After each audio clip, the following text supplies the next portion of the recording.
Rishus, the Balabayas, the Balas Habayas, the other hosts, Rabbi Knopfler, Rabbi Grunfeld, honored doctors, and everyone who gathered here today for this sacred cause. You know, life brings with it challenges, nisyonos, tests. How do we traverse the nisyonos, the challenges of our lives? We know, learning Chumash, the greatest nisyon was that of the Akedah, which Avram successfully withstood. And then we see that the Satan went to Sarah and told her about it, and she immediately went into cardiac arrest. She wasn't able to withstand even hearing about what Avram Avinu had to do. And the Chidush Erim asked the following question. We know that Sarah was greater than Avram in Nevuah. The Nisayan of Sarah was much smaller than Avram's. So how is it that Avram withstood the test and Sarah didn't?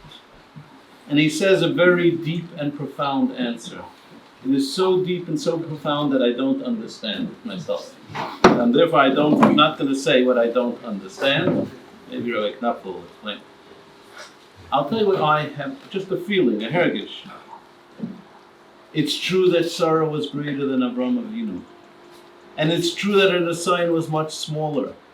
But Sarah was all alone. Avram Avinu was smaller in Madrega, and it was a bigger test. But he was with someone else. It was Vayelchu Shneim Yachdav. When people are all alone, there's no test in the world they can withstand. And when you have a Vayelchu Shneim Yachdav, there's no test that a person can't overcome. Being alone is dangerous. There are different types of being alone in life. You think of the widow, the divorcee. You think of an older single person. But of the loneliest people in this world are people who get a diagnosis, a dreaded diagnosis. And all of a sudden, in one moment, they feel that they're no longer part of the regular world, they're no longer part of society. People have described to me, after they leave the doctor's office, and they go outside and they see people walking, laughing, talking, and they don't understand what's going on over here. I'm no longer part of these people. How could they laugh? How could they talk? How could they enjoy life? Life is so precious. And of course, it's our obligation to support these people emotionally. But you should know there are many people out there, good-hearted people, who endeavor to support people emotionally. But in reality, what people need is actual support and actual help in traversing this terrible test. You should know a person is thrown into a world where they don't understand the terms that are being spoken. It's like being stuck in a foreign country. I remember once driving in Spain and my GPS failed and I made the wrong turn. And I was just lost. I kept on going in circles and I opened the window and started speaking to people. I don't speak Spanish, they don't speak English. You can't imagine the disheartening feeling that there is. Finally, I found a tourist from Holland driving on a bicycle, and that person knew a smattering of English, and I know a smattering of German, and somehow I found my way out of it. That's how a person feels. All the terms are foreign. You're talking about people who might be very accomplished in life. People that are executives that know how to make very difficult decisions, and all of a sudden they're faced with decisions. They don't know what to do. They don't know what to say. They don't understand their options even. And someone has to come along and explain them these terms. What are their options? Mars has been doing this. It's not just merely explaining things, but time is of the essence. Anyone with cancer knows that the earlier the stage you catch it at, the greater the chance of recovery. One has to be able to test immediately, get a second opinion on it immediately, because time is of the essence. Even after you have the test results, you need the referral to the right specialist. One needs the right advice. And these things engender tremendous costs. And someone has to be there for these people. They're speaking about cancer, but there are other tests in life. A woman has a complicated pregnancy or childbirth. And the difference in the level of care can make a difference between a life of joy and a life of heartache.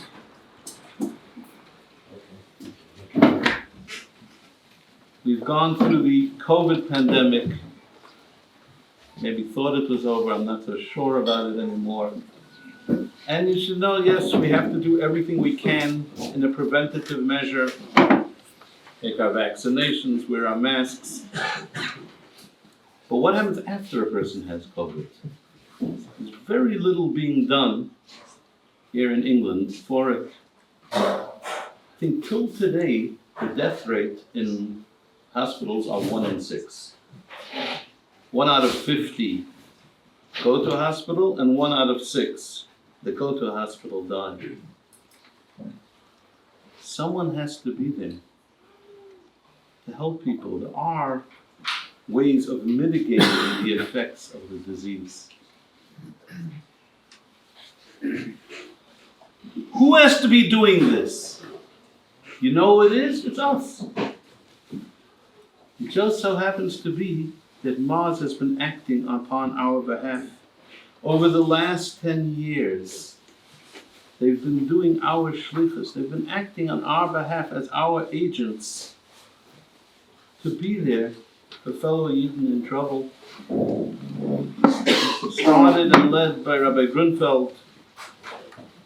I want to tell you something about Rabbi Grunfeld. He has no day, he has no night, he has no Shabbos, he has no Yom Tov, he has no Yom Kippur. You should know, most of English Jewry is traditional. At least they keep Yom Kippur. And Grunfeld, I can't tell you. I'm not so sure about it. Why? He has dedicated his life to being our shliach and helping other people. And this is together with a very dedicated staff. I went to visit the Mars headquarters. I went to see myself what's happening. I went to hear what they're doing. And they asked me, say something, give us some advice. I said, I came here today to hear. At least say a Dvar Torah, say a thought on the Bible. I came to hear. My dear friends, today I came to speak. I want to tell you what I think. And pardon me if I'm blunt, because when you're the American in England, that turns to be your role. Matter of fact, someone advised me I should move to England because whatever I say over there, they'll say, it's because you're American. They don't know that even in America you spoke out of it too much. So therefore, this is my role over here. My honest assessment of the situation is that Mars will either expand to meet the needs, or it's going to contract and possibly collapse. We have to have the vision of making it greater to address everyone's needs. It needs more people working there. It has to be open for more hours. Every time we get together to raise some money or to publicize it, it brings more clients, unfortunately. They're answering about 200 calls a day with 20 new clients a day. Each call costs more time, more money, every publicity brings more. Let me tell you something. That if we don't take it to a higher level, we don't have the vision to see something bigger, we don't have the idea of expanding our funding of it, the fundraiser itself will bankrupt the organization. That's what we're here for today. But fundraising is the wrong term, because fundraising means that I'm giving money to someone else. Like I said, this is our obligation. It's just other people doing it on our behalf. More so, our purpose in life is to emulate the ways of Hashem. Just like Hashem visits the sick, Bikur doesn't have to mean only visit. Bikur could mean investigating, like a bikur of a carbon. We are here today to gather the merit, to emulate Hashem, eschus in the mitzvah of pikuach nefesh. Literally, most of us aren't doctors, firemen, policemen. We don't generally save lives, but we have an opportunity to have a chelik in saving lives. Hamakayim nefesh achas ki ilu kiyam olam mala, is this as if you saved the whole world. We have this chus today to help out the people that are true tzaddikim, people that are meiser nefesh on behalf of Klal Yisrael. Let us expand our vision, open our checkbooks,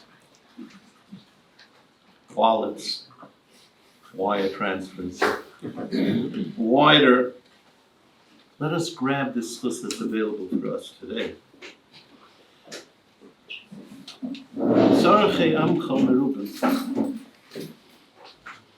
The needs of Klal Yisrael are manifold, and it seems that it's constantly growing. Yiratzen in this chus, so grab this chus today. We should all merit refuas, yeshuas, and nechamas. We should merit to raise our family, our children and grandchildren in good health and peace of mind until the day comes of Avila Mavis Lanetzach. The day comes that there won't be any more illness. Amen.